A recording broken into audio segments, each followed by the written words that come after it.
Well, shooters and reloaders out there, Fortune Cookie 45LC coming to you from the hot lead zone.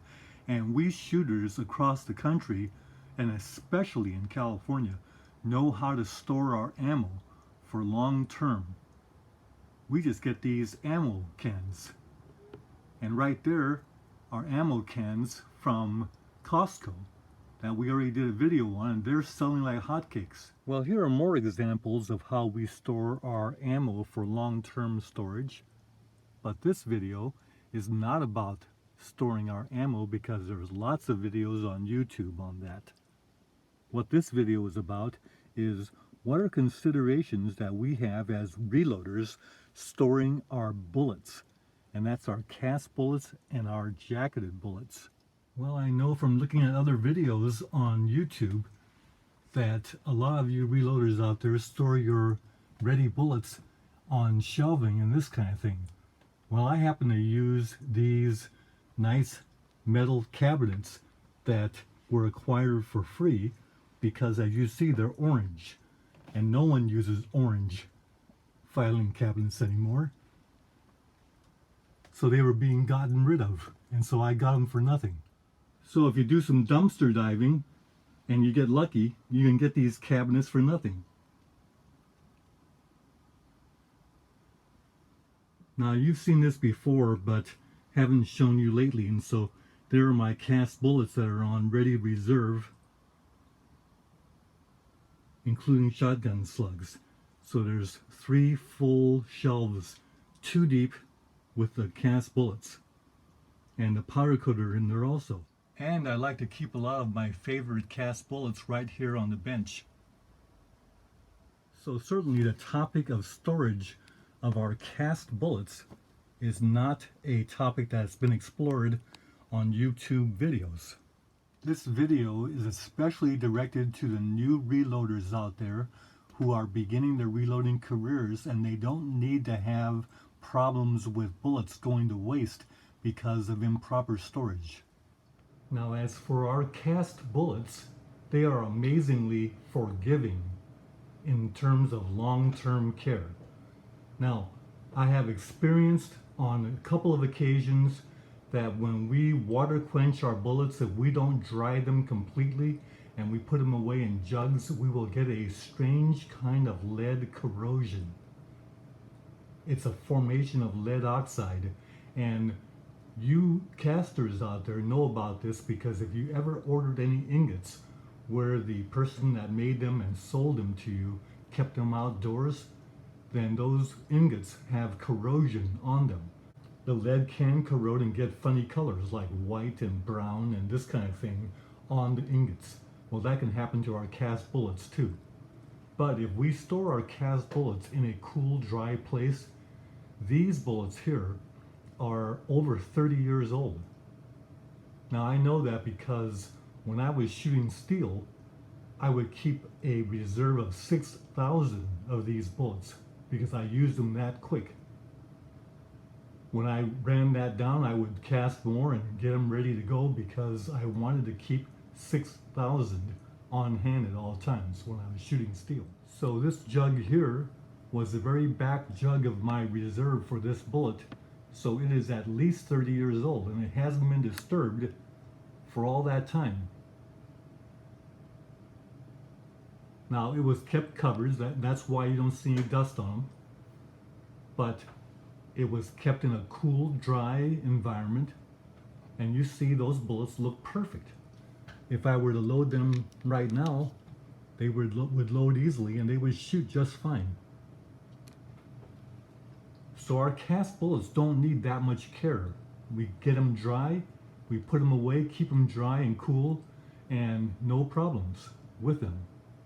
And the lube will stay in place if it's a good lube at all. To give you more evidence to that, here are 2 cast bullets, Keith bullets, from the same time frame, and the lube fell out of these grooves, but the cast bullets themselves are in perfect condition after all that time. No corrosion if they're kept dry. As for our Tumble lube bullets, the 3 Lavrin bullets there on the left were tumbled in Lee liquid Alox, and you see that the Lee liquid Alox actually helped maintain the goodness of those bullets all these years. They are also over 30 years old. Now these are more recent. They were lubed with the 45-45-10, but you see that coating actually also will protect that lead for the long term. So cast bullets do not need to be stored in ammo cans. They don't need to be sealed. They can be kept out as long as they're cool and dry. They're good for probably forever.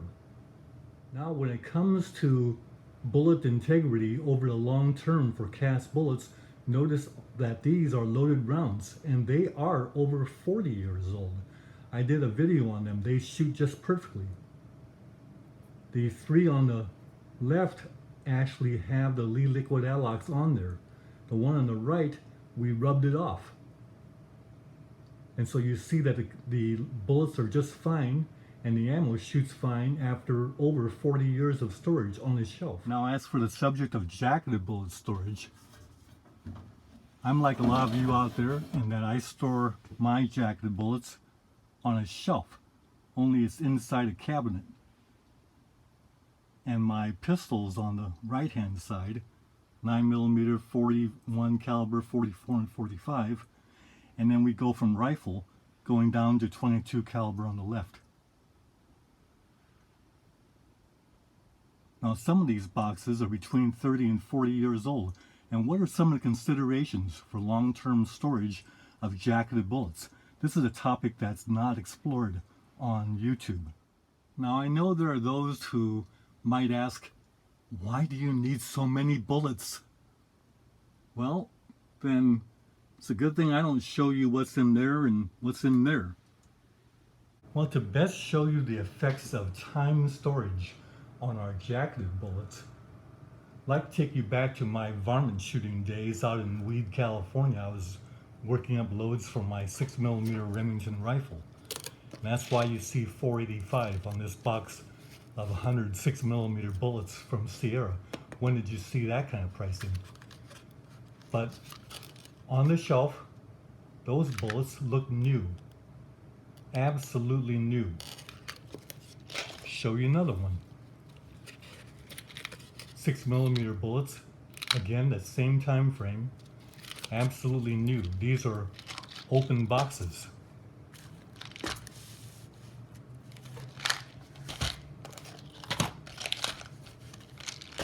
And that's also true for Spear. Again, look at the pricing on those. Those bullets look new. Soft points look new. Spear does a great job with their packaging because these plastic containers are really good to seal out moisture. Here's another box of Spear. Again, 525. These were a little more expensive because they were heavier bullets. Same time frame, and these look new.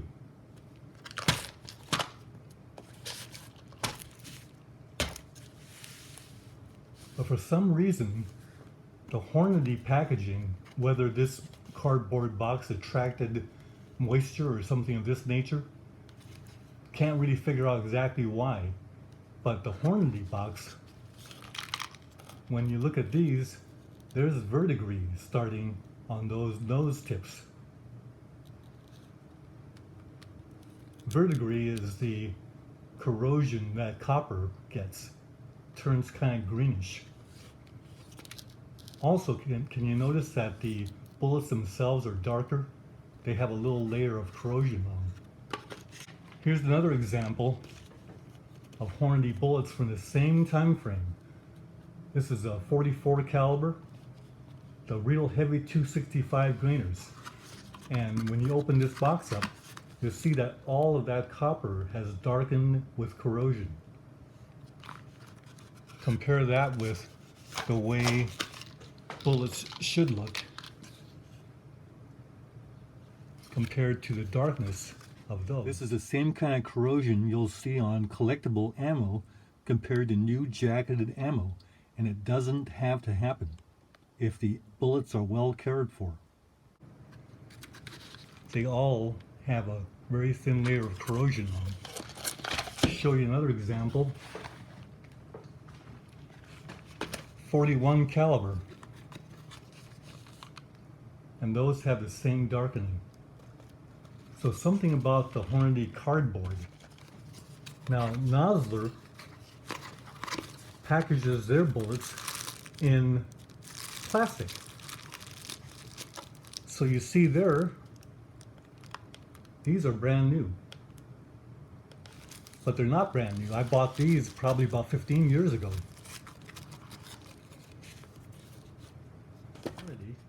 To be fair to Hornady, here's a box of 25 caliber bullets that Idea Machine IM graciously sent me, along with some other bullets. And they're Hornady's, and Hornady has gone to the use of the plastic container inside the box, and so these look new. Now I don't know when Idea Machine IM bought these bullets, but it couldn't have been yesterday. But they're going to be good for the long haul. And Hornady has really learned well, because you look at their latest packaging and they've taken the bullet preservation to a new art. Let's go ahead and open this up, the brand new package. So I'll go ahead and cut the little seal.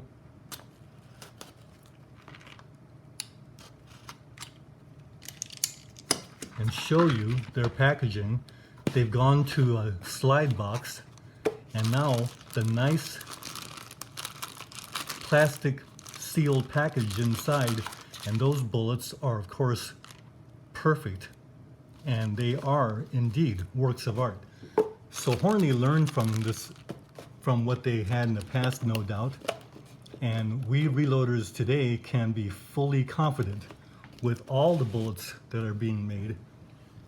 And you don't want to have the corrosion that can happen to jacketed bullets in terms of verdigris. So once again, if you are in a humid environment or a hot environment, you might want to go ahead and store your bullets in ammo cans that are sealed. Otherwise, with the packaging today, with the plastic inside liners and the plastic boxes that Spear is using and this kind of thing, they're good just on the shelf. Well, by the way, the price was $4.95 on that Sierra box, not $4.85. But I wanted to finish this video by saying that I didn't want to pick on Hornady, because Hornady makes very good bullets. I've got a lot of Hornady bullets, continue to buy them, use them all the time. Just those were the examples of bullet degradation over time and that I had. I've had other ones that were even worse that I had to throw out. I think you know what I mean. You've had some of those cases yourself. But for all of you new shooters out there, the jacketed bullets are expensive. Don't want to see you getting any waste of them. And our cast bullets, we have a lot of time invested in them. And I don't want to see the new casters out there wind up with wasting their cast bullets also, because the bullets were degraded. So if there's ever any doubt in your climate of your bullets staying good, just store them in ammo cans, throw a couple of packs of desiccant in there, and that will protect your bullets for the long term. The enemy, again, is moisture and heat. Keep those away from your bullets and they're going to stay good almost indefinitely. So take care out there. Enjoy our shooting. Bye for now. Doggone Hornady, try and say something nice and your box falls apart. Couple pieces of tape and we're just good to go. There it is.